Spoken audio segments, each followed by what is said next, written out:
Now you can let go. The gentleman from the cemetery will do everything. Well, I'm gonna let go. The family comes this way.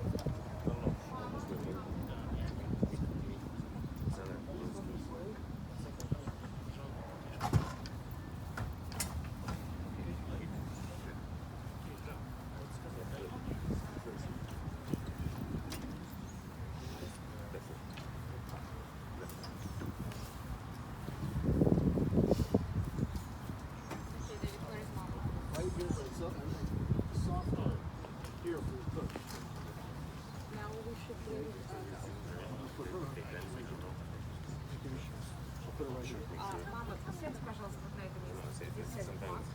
Марк, окей. Mark. And this is this. Fine. Let me go here. So maybe next to Mark, please. Yes. Well, hold on. Wait. I have another idea. Yes. We will put grandchildren. Okay, second row. Go to you. Still going to be next to her. If your parents were together for 61 years, or your parents were 61 years, you could be next to your husband. That's how Because we have to make 61 years as well. At least 60 Mark. Yes. Ladies and gentlemen, if I could ask you to come this way, come here. We're going to come here. Follow me. We're going to go. Hold on. We can do it here. Okay, here. It's a good idea. Okay, right here. Ladies and gentlemen, please come underneath the canopy. And what we'll do is, Nathan, we're going to put the register book in the back of the canopy. So if you want, you can sign.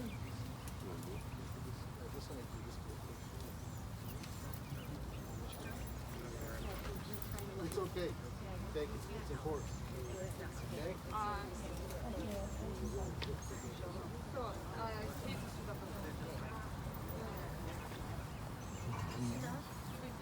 Ladies and gentlemen, we have seats for everyone. Dina, you're here.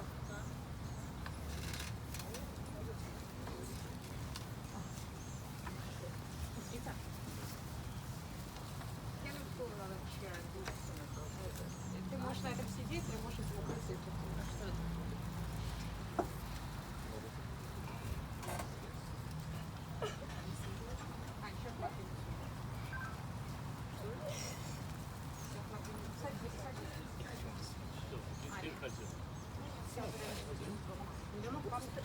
Сядь, пожалуйста. Мама, можно вас еще на один стул? Или мы рядом с вами, как вам удобно?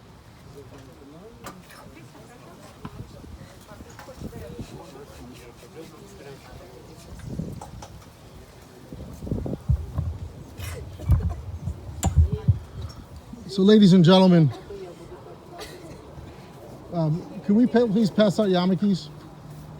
So, ladies and gentlemen, we welcome you to the funeral service of Mendel Soloveychik. Those of you who are joining us online and those of you who are here, please take a moment to be sure that your cell phones have been turned off. Those of you who are here, Rabbi Rachel Marks from Temple Beth Israel and Skokie will be officiating. In a moment, she's going to perform the ancient ceremony of Kriya, of tearing of the ribbon, with Mendel's wife, son, and sister. Please, as Rabbi Mark Shapiro said, if I may quote him, it's not a sign of weakness, it's a sign of wisdom. Please take advantage of the seats. And at this time, we're going to begin the sacred funeral ceremony. And for those of you who have not gotten a service folder, we have them in Russian and in English. There are two gentlemen walking around, so please take whatever is appropriate.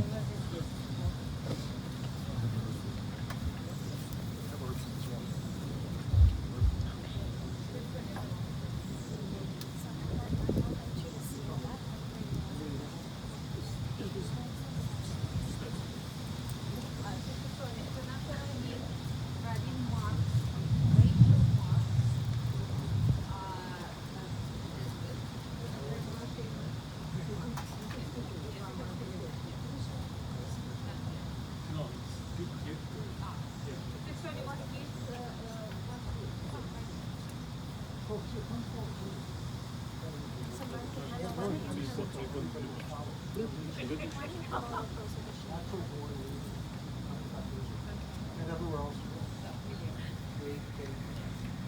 No. Yes. Yes. So we know that from ancient times,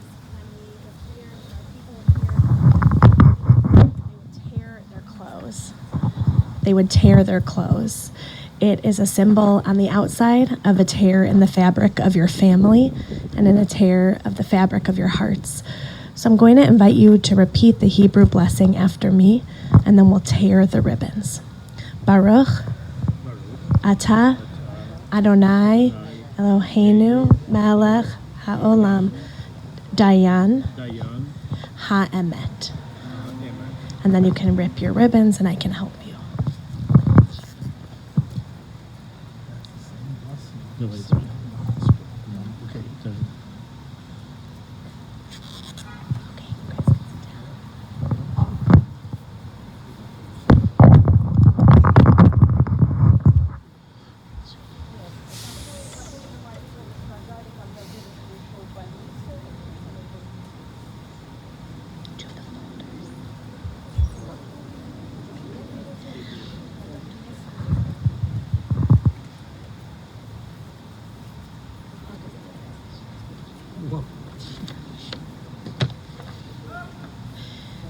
Eli, Eli, shelo yigamer leolam, hachol v'hayam, rish rush shel hamayim, berak hashamayim, tfilat adam, hachol v'hayam, Rish Rush Shel Hamayim, Berak Hashamayim, Tfilat Ha'adam.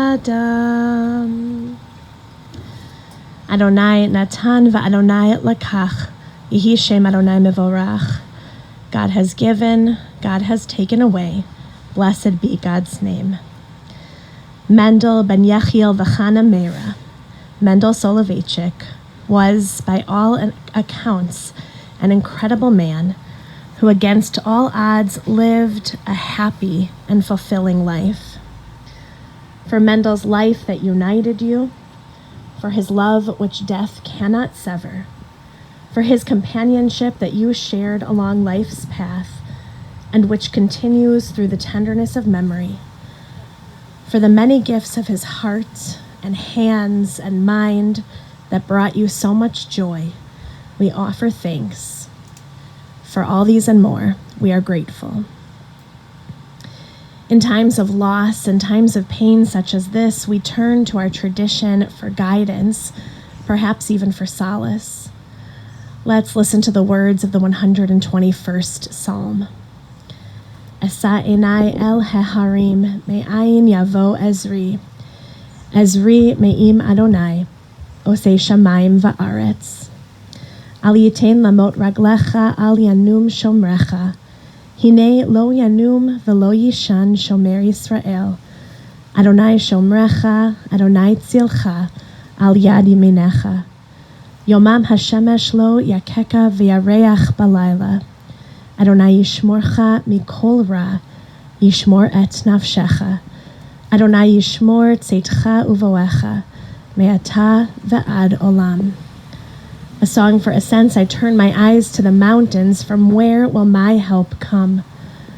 My help comes from Adonai, maker of heaven and earth. God will not let your foot give way. Your guardian will not slumber. See, the guardian of Israel neither slumbers nor sleeps. Adonai is your guardian. Adonai is your protection at your right hand.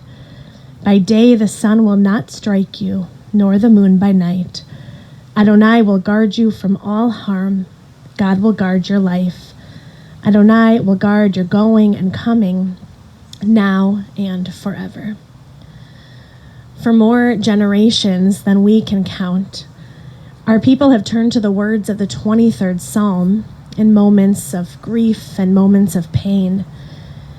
Its imagery of dark valleys and serene meadows resonate, because even as each and every one of you, Mendel's dear family, even as you're grateful for the time with which you were blessed to spend together with him, you are still in deep pain at this moment.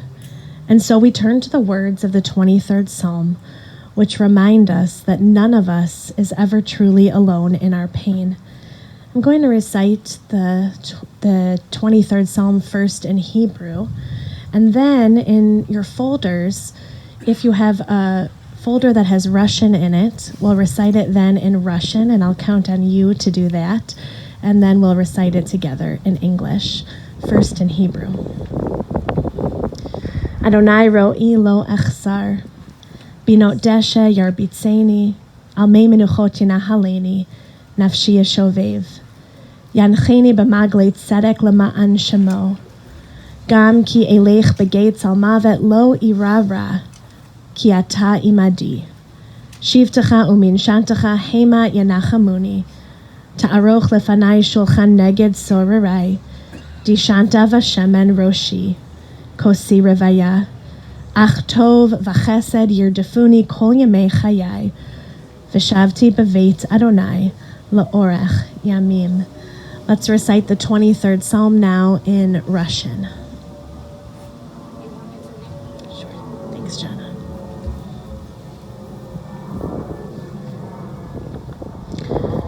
Повторяйте за мной и вместе со мной. Господь, пастырь мой, я не захочу. Он велит мне лечь на зеленых пастбищах, ведет меня к тихим водам. Он восстанавливает душу мою, ведет меня по стезям правды ради имени своего. Да хотя бы я и шел долиною смертной тени, я не убоюсь зла, ибо ты со мною.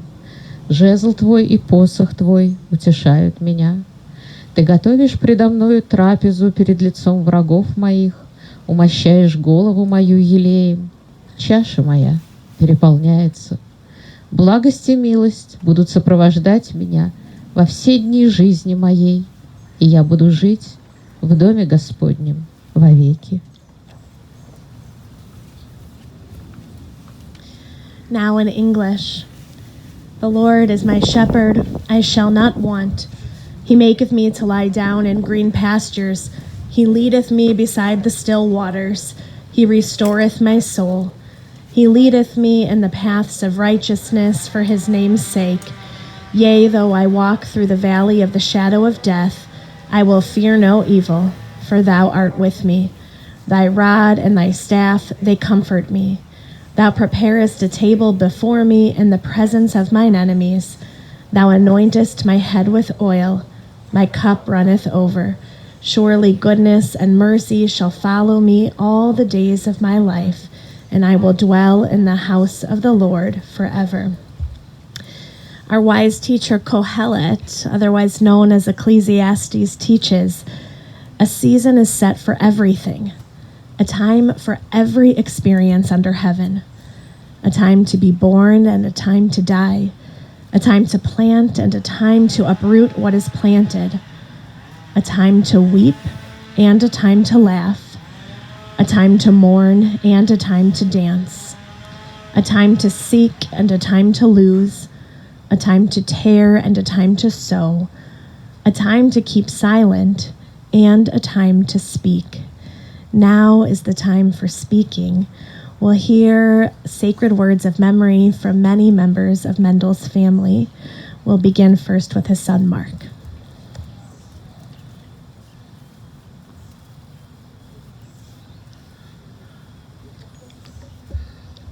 Well, I was not expected to be first, but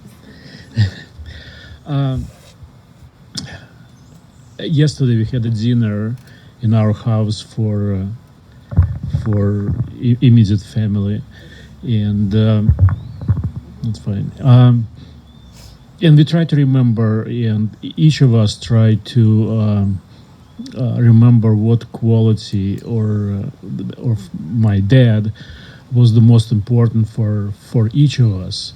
And I said, for me, the most important was integrity of his personality, honesty not only to others, but honesty towards yourself, not to lie yourself, to not regret then about your lie, and unconditional love to the family. then Rabbi Marx came over and we had a conversation about traditions and value of those traditions. And by the end of that conversation, we started share the memory of my dad. So we had 10 or 15 people sitting around and share their memory and share their story. Story how... Yeah, hold on. How in June 1941, Mendel, 2 years old, was deported with the Soloveychik family from Kovno County, Lithuania, to Siberia, and on the way to Siberia, they stopped in the city of Minsk, and his aunt and Alta rushed to the train where they were locked in the cars, and shouted through the window to my dad's mom, saying, "Mera, give me your 2 years old boy because you traveled to Siberia and I can take care of him." And dad's mom said, "No, my children will be with me for the rest of my life." Or story how dad's mom, when my dad had to go to school, he was traveling and moving from one end house to another end house because there was no school back in that place in Siberia, and she was writing a letter to him. Hold on. Asking in a letter if he wearing the warm socks for the winter, or memory or story when Mendel met Emma already and in her hometown, and he invited her to visit him in his hometown, but it was custom that time that unmarried girl would visit unmarried man. So Mendel's mom wrote the letter to Emma's mom asking her to give a permission for Emma to visit Mendel, and she said, "My son is a decent man, don't worry." Or we share the story how Mendel make a tough decision after 56 years living in Russia to move here in America. It was a tough decision for him, and he started new life here. So we were sharing those stories, and I realized during this sharing moment that our life is merely a compilation of those stories. Each of us have their own stories, whether it's bad story or good story, but we do something and we make up stories, and those story is our life. And started yesterday, there is no more new story for Mendel, for my dad.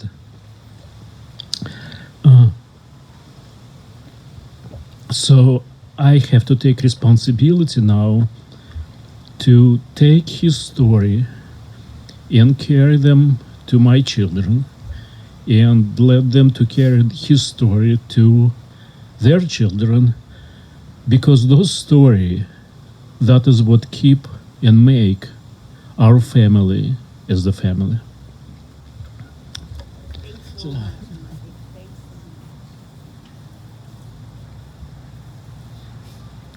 I'll invite Ethan forward. Now you're talking on behalf of your dad.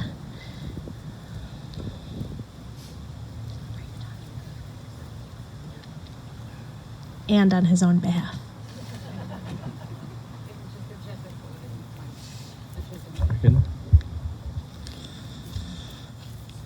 My parents, Isaac and Aaron, cannot be here today, so I'll speak on behalf of them as well as me and my family. I found it very hard to pick the right words to describe my Grandpa Misha. Words like honest, hardworking, devoted, dependable, loyal, and perfectionist came to mind, but none of them fully convey what an incredible person he was.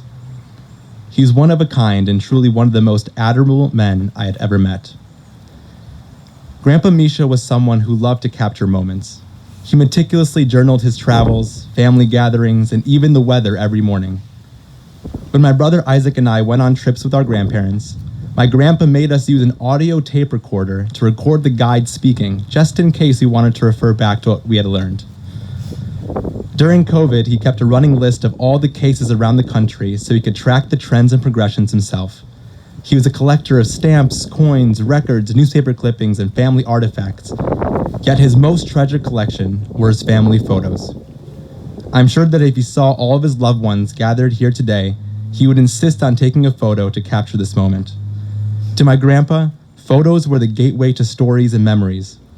Over the past couple of weeks, I found myself looking through the thousands of photos he had taken and reliving so many of my fond memories with him. I want to share a few of those memories with you today. Grandpa Misha was the ultimate handyman. Each of his sons' houses has a dedicated workshop space that we all know as Grandpa's spot. He would help us paint, change the flooring, fix lights, build shelves, whatever needed doing. When I was 6 years old, my grandpa helped us change the flooring in our main hallway. When ripping apart the floorboards, we found large staples that had to be removed.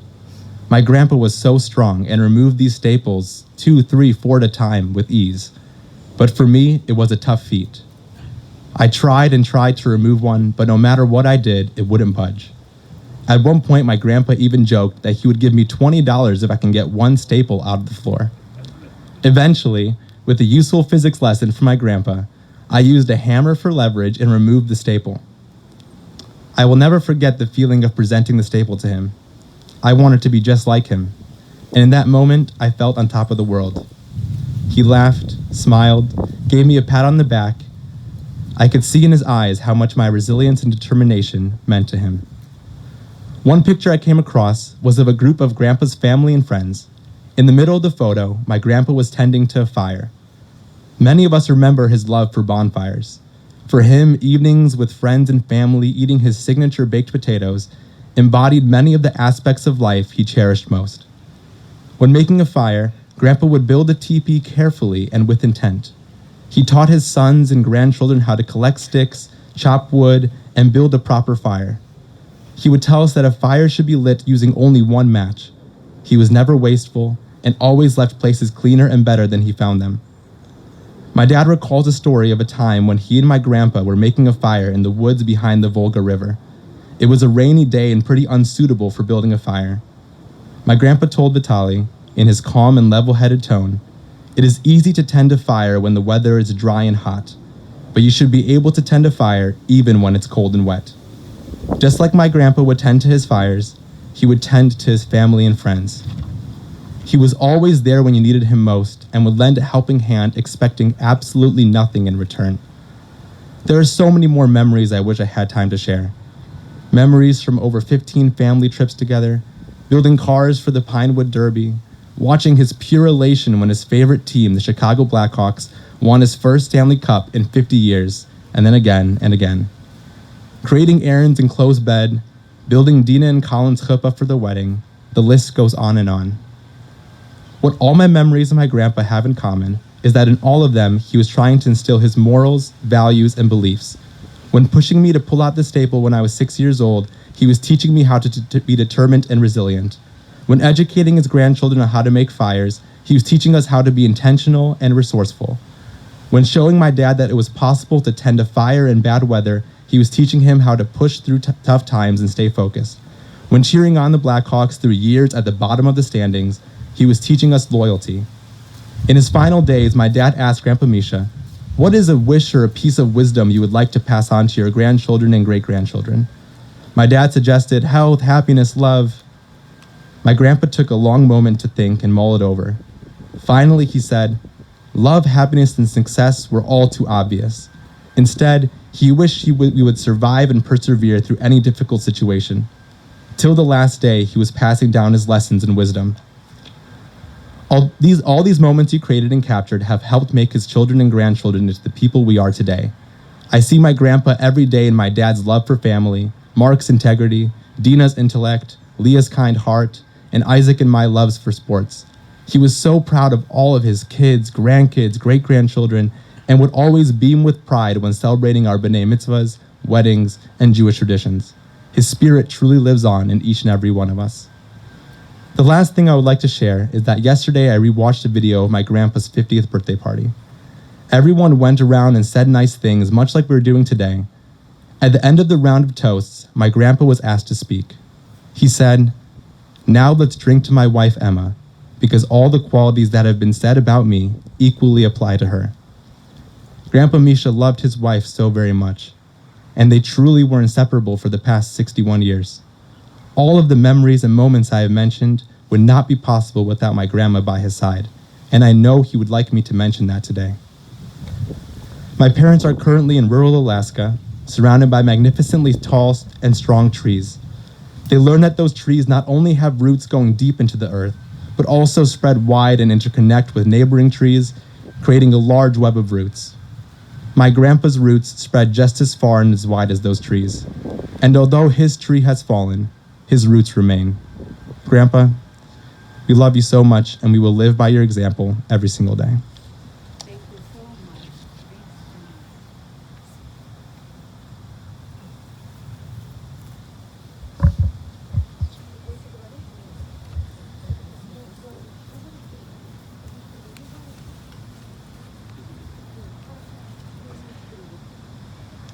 We'll hear now from Emma and Yoni.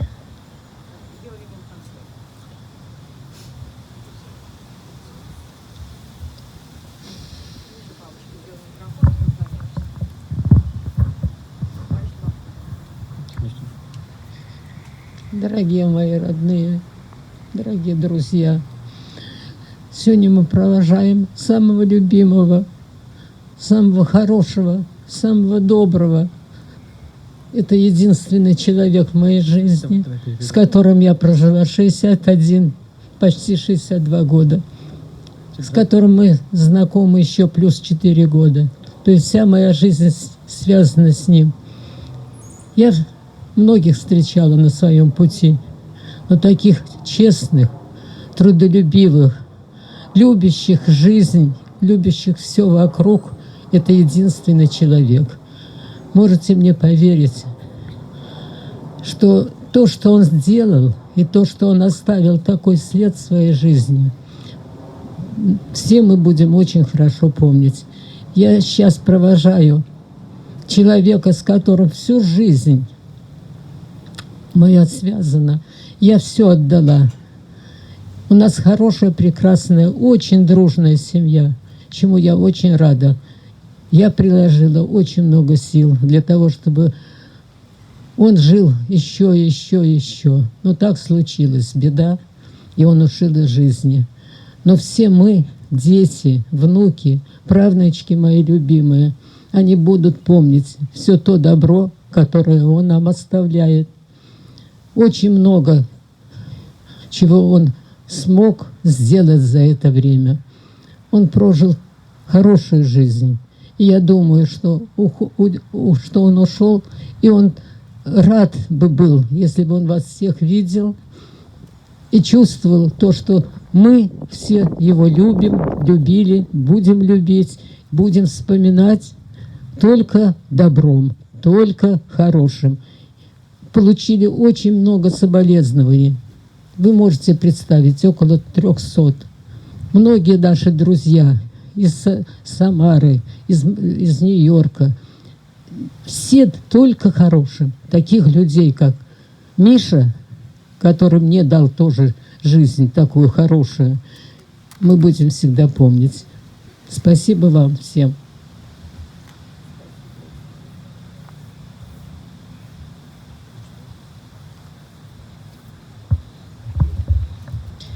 Spasiba.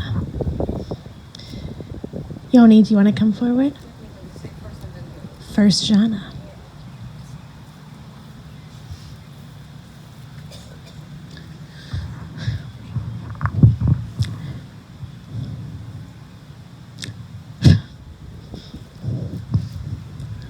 I should have written it. It was very easy to call Mark's dad Papa. He was a father for me here, and he was a perfect grandpa for my children. I always, as a child, I dreamt about big family, which I never had. And here, we do have it. Our children and their cousins are very close.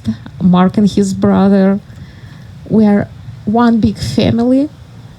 And the reason for that, our grandparents. Oh, I'm saying our grandparents, but actually Mark's and Vitaly parents. Grandpa Misha had several wonderful qualities, and a couple of them I would like to mention because I want my children to have it and to focus on having them. His life was difficult, but what he never had, the sense of victimness. He never saw himself as a victim of the circumstances. You know this expression of glass half full, half empty. I think Papa just ignored the empty part. He always saw the full one. He was very optimistic and curious person, and very honest. These qualities I want my children to have in their hearts, because they had a wonderful example how to live this way, to be honest with yourself first. Never see yourself as a victim of the circumstances. Be curious and optimistic. Mark said today that Grandpa's stories, his book is closed. Actually not. We will tell these stories. I believe our children will tell the stories about Grandpa to their children. And the sense of big family, big love and supporting family, we have this sense because of your parents, Mark. They made this family wonderful, positive, loving. And last days at the rehab were difficult. It was not easy to see your strong father struggling. But every time when he saw me, he smiled. I don't remember if he recognized me, but he smiled.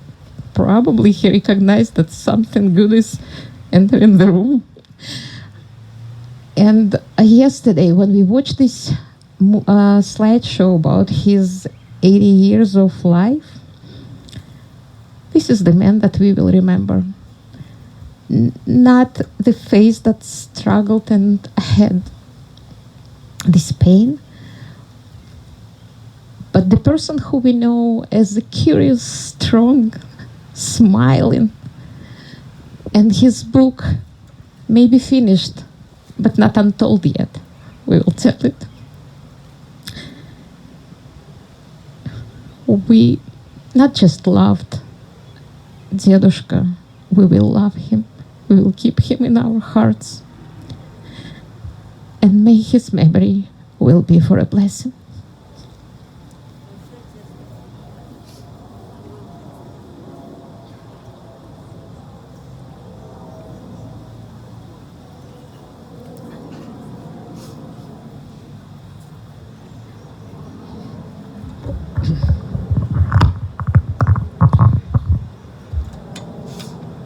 Hi. To many, Mendel Soloveychik was at different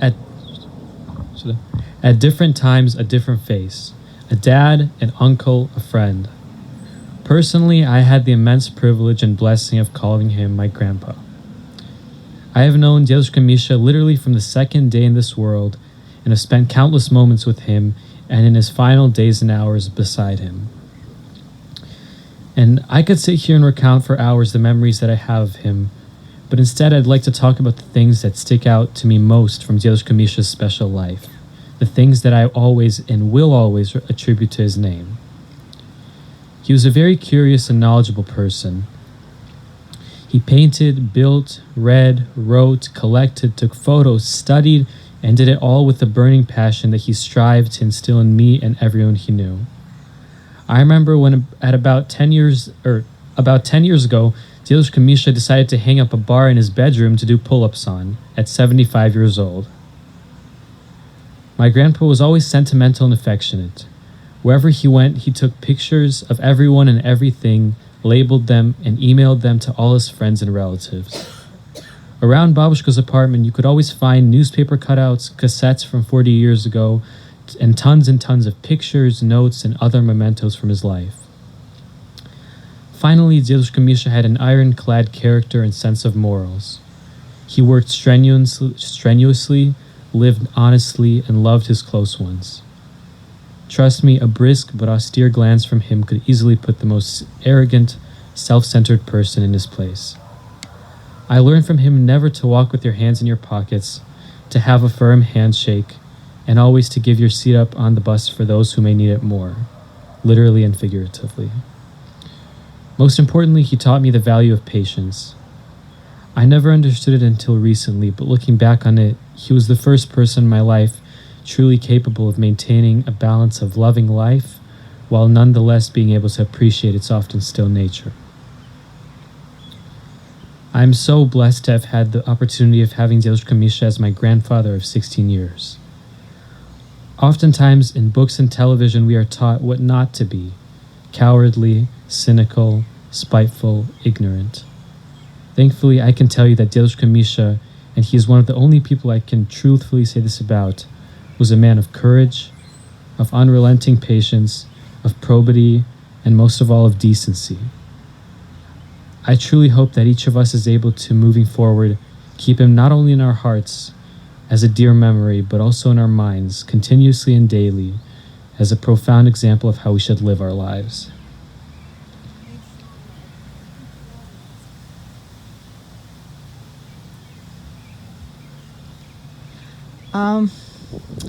I'm here from the Kressler Kagan's family. My mother is Misha's sister, and on her behalf, I just want to say a couple words.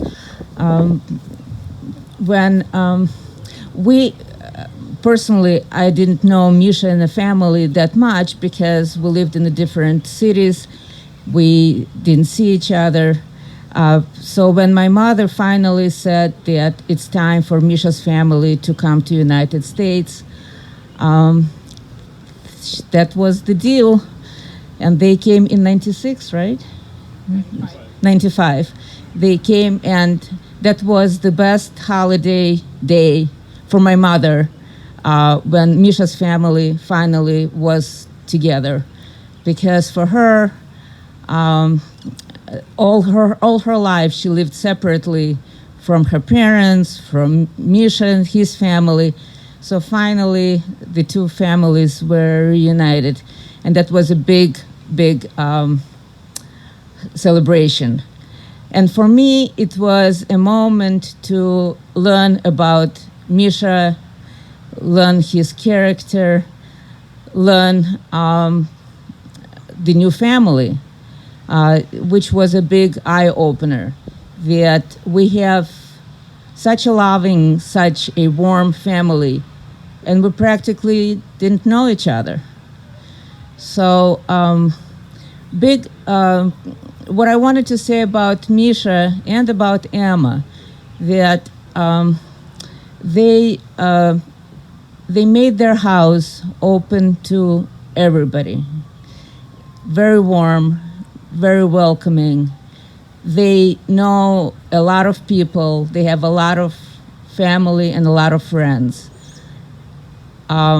If you wanted to call Emma or Misha on their birthdays to say happy birthday, you would have a hard time reaching them because they had Skype going, they had all cell phones on, and they had the house phone on. And you couldn't get through any of these devices because somebody was calling from Israel, from Russia, from New York, from every places to congratulate with their celebration. I remember when they came, and it was March 8th. We've been in the country by that time for about 15, 17 years. We've never celebrated all these years the March 8th, the Women's Day. And suddenly the phone rings at 7 in the morning. And I pick up the phone, and there is Misha. He says, well, happy Women's Day. And I said, what is it? I totally forgot. He had to be the first one to call and to celebrate. And the same on the birthdays. He always says, I want to make sure that I'm the first one to call you. I'm so honored, proud, happy to have this family here with us in Chicago. And I think for Vitaly, it's time to move back to Chicago because half of this family is now here right now.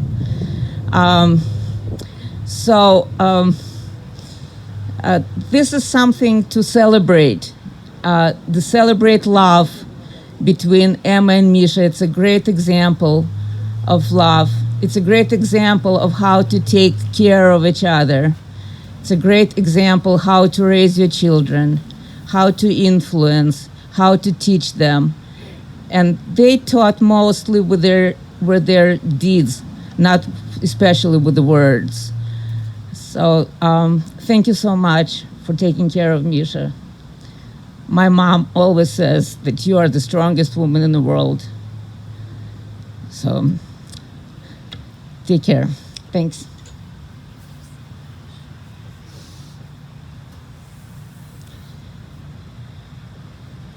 In Pirkei Avot, the sage Ben Zoma teaches us, Ezehu Hacham, Halomed Mikol Adam, who is wise, the one who learns from every person. Ezehu Gibor, Hakovesh et Yitzro, who is mighty, the one who conquers his impulses. And Ezehu Ashir, Hasameach Bechelko, who is rich, the one who is happy and content with his lot. Mendel ben Yechiel v'Chana Meira, Mendel Soloveychik, was wise, he was mighty, and he was rich with happiness and fulfillment. Mendel was born on August 23rd in 1939 in Kovno, Lithuania. As history would have it, Mendel, the son of Chana Meira and Yechiel, Zichronam Livracha, was just 1 or 2 years old when he, along with his parents and older sister Shana, were deported to Siberia as enemies of the people for the crime of having a small manufacturing store. At the time, this was devastating. Chana, Meira, and Yechiel told their siblings to take all their possessions as they only had 24 hours to prepare. They were devastated to have to leave their home, their very Jewish community, and their life for rural Siberia. Little did they know that days after their deportation, the Germans would invade Kovno and all of their family, most of their family, would be murdered in the Shoah. Life in Siberia was difficult for the young parents who had always been urban folks. Emma recalled that her mother-in-law was such a city girl that prior to her life in Siberia, she thought that bread grew on trees. The family primarily spoke Yiddish, with Lithuanian as their second language, only knowing a little bit of Russian. Yet somehow the family adapted. Yechiel worked as a blacksmith, and together he and Chana Meira focused on surviving. By the time that Mendel was 6 years old, his parents understood that he needed an education. So they sent Mendel to live with a relative in Kazakhstan so that he could get one. After a year, Mendel was taken to Minsk in Belarus to live with an aunt.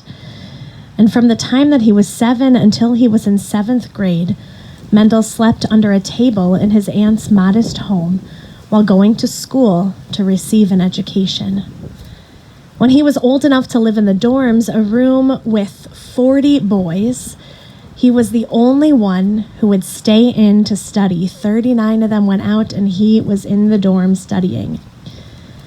During his youth, Mendel really embraced communism and the Soviet Union. He was a card-carrying member of the party, even though his parents remained political prisoners in Siberia. Ezehu Chacham, Halomed Mikol Adam, who is wise, the one who learns from every person. At the tender age of 18, Mendel met his beloved wife, Emma, in Orsha. Emma became the center of Mendel's world. Emma's parents, Zichronam Livracha, took Mendel in as their own. They sympathized with his situation.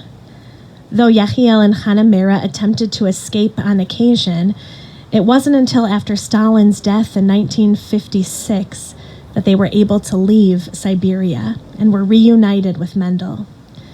Yechiel and Chana Meira lost 15 of the best years of their life, and Mendel lost the blessing of knowing his parents during his formative childhood years. Understandably, Yechiel and Chana Meira despised the Soviet Union. They clung to their Judaism and their Jewish identities. Mendel respected this even if he didn't quite understand it, as he truly believed in the ideals of the Communist Party. So when Mendel and Emma were married in 1962, shortly after Chana Meira's death, Mendel's father Yechiel insisted the couple be married under a chuppah, and he even hand-wrote a ketubah for the couple in Yiddish. That ketubah is framed in Emma's home up to this day. All of this at the time was a very dangerous act of resistance, but Mendel and Emma went along with it because they knew it meant so much to Mendel's father. It's important to underscore that for Yechiel, his Jewish identity was core to who he was. He went to the synagogue daily, and his family was fully immersed in Jewish life in Kovno. In one mere generation's time, due to the harrowing circumstances under which Mendel grew up, that Jewish identity was almost completely lost. And yet, even though Mendel's childhood was anything but easy, he was a happy boy, and then he was a happy man. He never had any hate in his heart towards anyone. Ezehu Ashir, Hasameach Bechelko, who is rich, the one who is happy with his lot. Mendel and Emma built their life together. Before long, the couple became a family of 4 with their beloved sons, Vitaly and Mark. Actually, Mark and then Vitaly. The center of Mendel's world expanded to include his sons as well. By the early 1990s, both Mark and Vitaly understood that the Soviet Union was not their home. In 1993, they visited cousins here in Chicago, and they saw the kind of life that Jewish people here lived.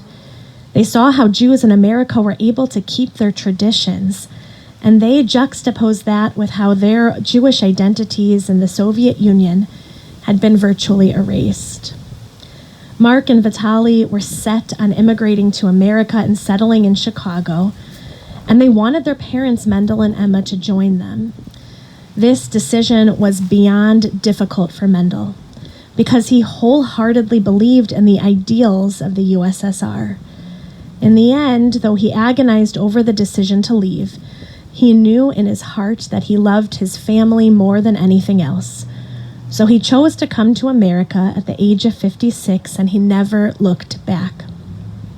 Ezehu Gibor, Hakovesh et Yitzro, who is mighty, the one who conquers his impulses. Here in Chicago, the family blossomed. Vitaly, who was already married to Anna and had Dina, welcomed 3 more sons, Ethan, Isaac, and Aaron. Mark married Jana, and together they had 3 children, Yonatan, Daniela, and Leah. In his family, Mendel again found happiness. Mendel and Emma traveled all over with Vitaly and Anna. And Mendel's life here was filled with his children, grandchildren, and even his great-grandchildren, Eliana and Maya. As a grandfather, Mendel offered his grandchildren unconditional love, and you heard a bit about that. He always had a story to tell and wisdom to share.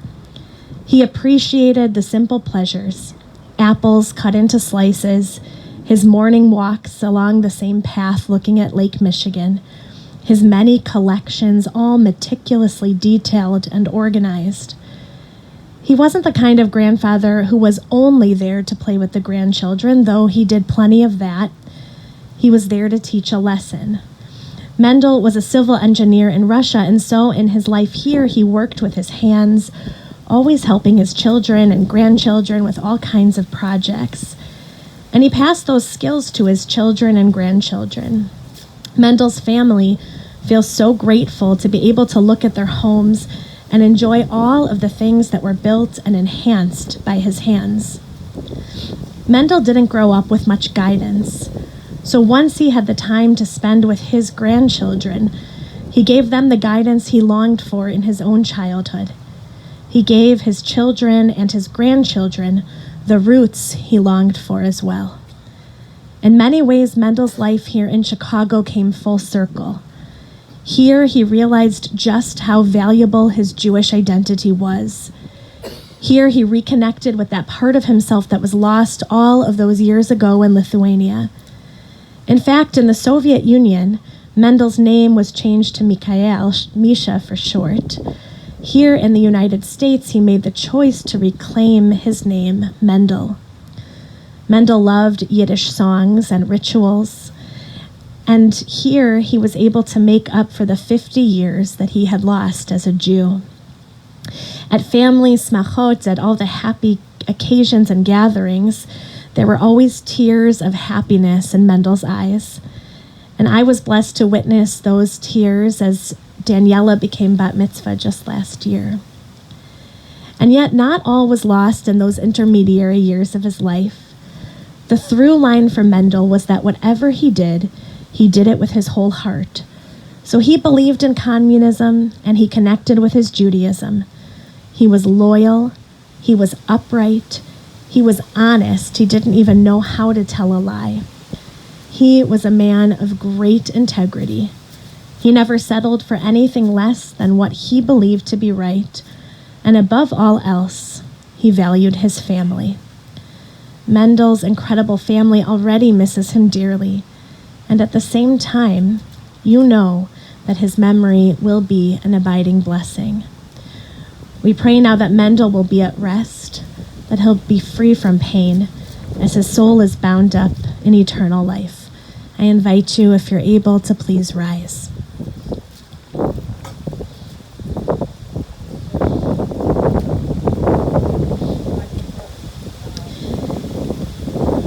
El male rachamim, shochin bamromim, hamtzei menucha nechona tachat kanfei hashchina, im kedoshim utehorim kezohar harakia mazhirim, et nishmat Mendel ben Yechiel v'chana Meira, shahalach la'olamo. Ba'al harachamim yasdirehu b'seter knafav la'olamim. V'yitzror b'yitzror hachayim et nishmato. Adonai hu nachalato. V'yanuach b'shalom al mishkavo. V'nomar. Amen. God of abundant mercy, God most high, may the soul of Mendel Soloveychik, our loved one who has gone into eternity, find the gift of perfect peace in your embrace together with the holy and pure, whose light shines like the radiance of heaven. Compassionate God, hold him close to you forever, so that his soul may be bound up in the bond of life eternal. May he find a home with you, and may he rest in peace, as together we say, Amen. In the Jewish tradition, as many of you know, to shovel earth into the grave is an act of chesed shel emet, a righteous act which we do without any hope of reward, knowing full well that this kindness, the kindness of carefully tucking our loved one into the earth, can never be repaid. With this act of chesed, we take on the responsibility of caring for Mendel until the very end. He deserves to be laid to rest by sorrowful hands, by knowing hands, and by loving hands. In a few moments, We'll pray Kaddish Yatom, Mourner's Kaddish. And then once the casket is lowered and the vault is closed, we'll have an opportunity to participate in this painful act of chesed by placing at least 3 shovelfuls of earth into the grave and then returning the shovel to the pile. Al Mikomo Yavo Bashalom. May Mendel come to his eternal home in peace. Let's pray together Kaddish Yatom, Mourner's Kaddish.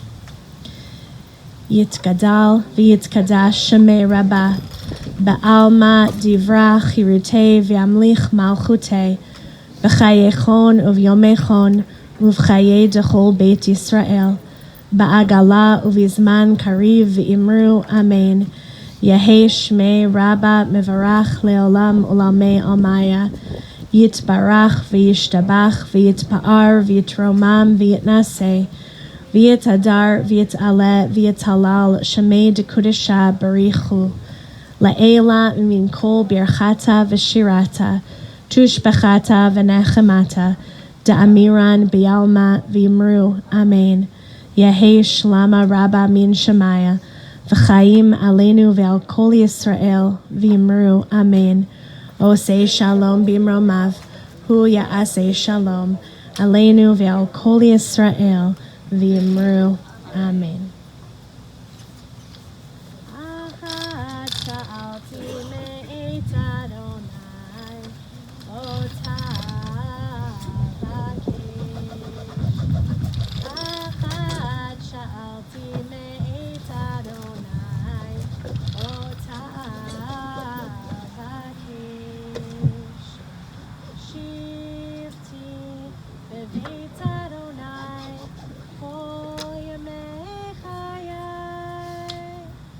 Lachazot ben Noam Adonai, ulevaker behechalo. Lachazot ben Noam Adonai, ulevaker behechalo. Achat sha'alti me'et Adonai, otavakesh. Achat sha'alti me'et Adonai, otavakesh. Shivti beveit Adonai, kol yemei chayai. Lachazot ben Noam Adonai, ulevaker behechalo. Lachazot ben Noam Adonai, ulevaker behechalo. Esa einai el haharim, me'ayin yavo esri.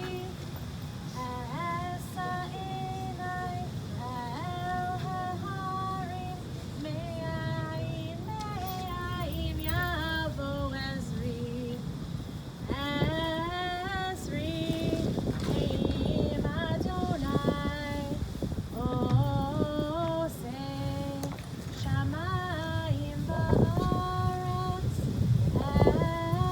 Esri im Adonai, oseh shamayim va'aretz. Esa einai el haharim, me'ayin yavo esri. Esa einai el haharim, me'ayin yavo esri. Esri im Adonai, oseh shamayim va'aretz. Esri im Adonai, oseh shamayim va'aretz.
Ladies and gentlemen, for those of you who wish to come forward, the family first, to place earth into the grave, everyone is invited back to the Soloveychik residence at 7523 Colmar Avenue in Skokie. They'll be together today until 8 p.m.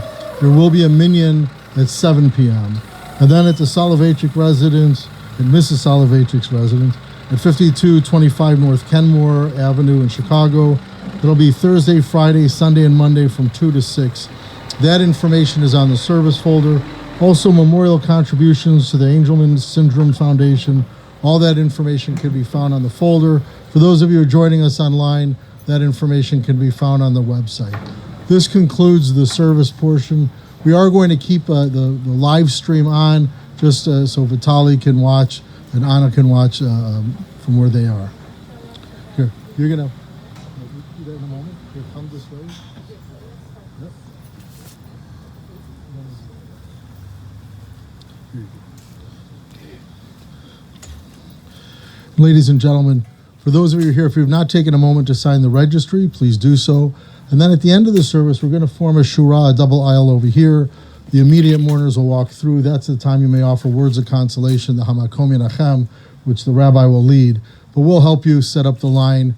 But please, it's just for the immediate mourners, those of you wearing the ribbons.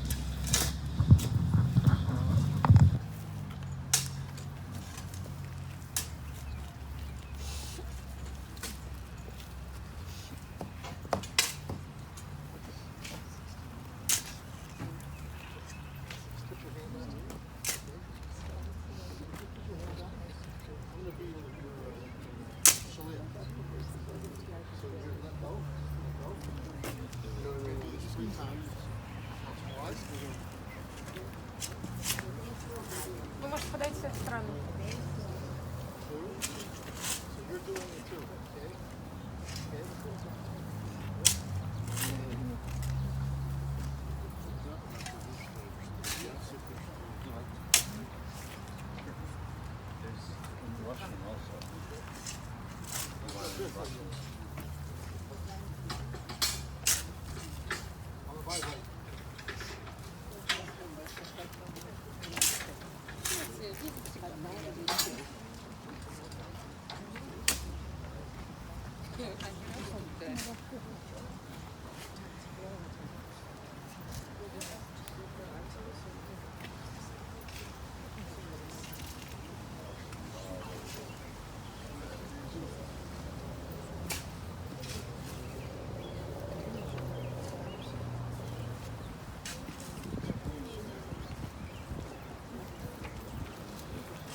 Folks, if you have not signed the registry, please do so.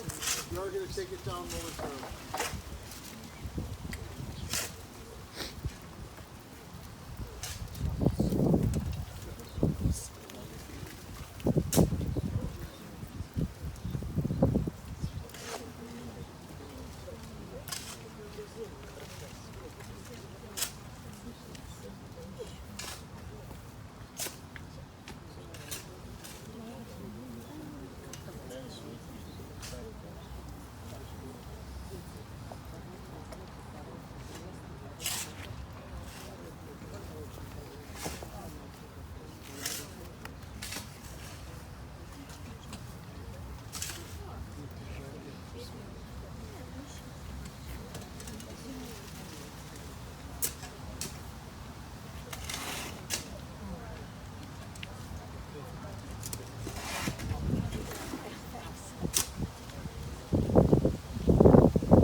Opportunity to place earth into the grave, I'm going to ask the gentleman to close the grave. If that is disturbing to you, my suggestion is to turn away, because the family's not going to leave it to the grave is covered. So just letting you know what's going on.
Ladies and gentlemen, we are now going to ask the gentleman momentarily to cover the grave.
Ladies and gentlemen, if I can kindly ask everyone to please follow me, other than the immediate mourners. So everyone other than Mark, Emma, and Shayna, please follow me.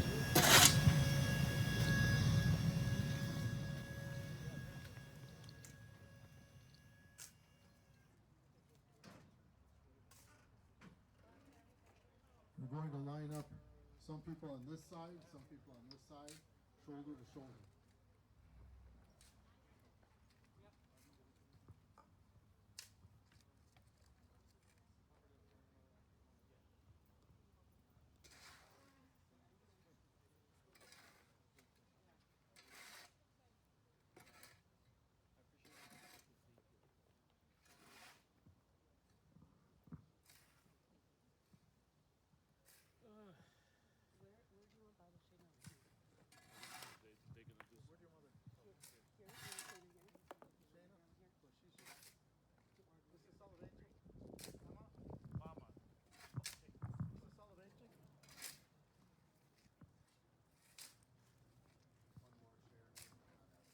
that's fine. Just this.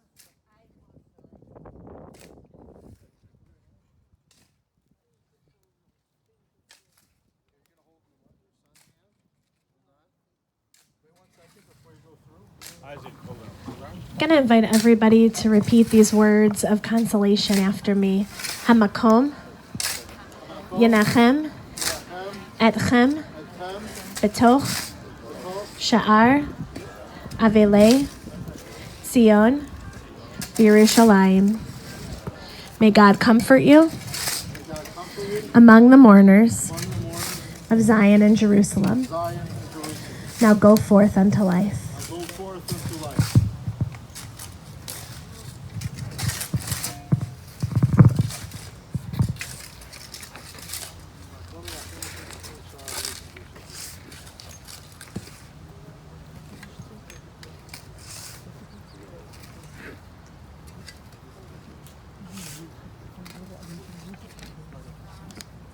As the family walks through, you may offer words of consolation.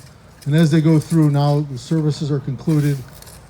We hope everyone stays safe. And thank you for attending this service.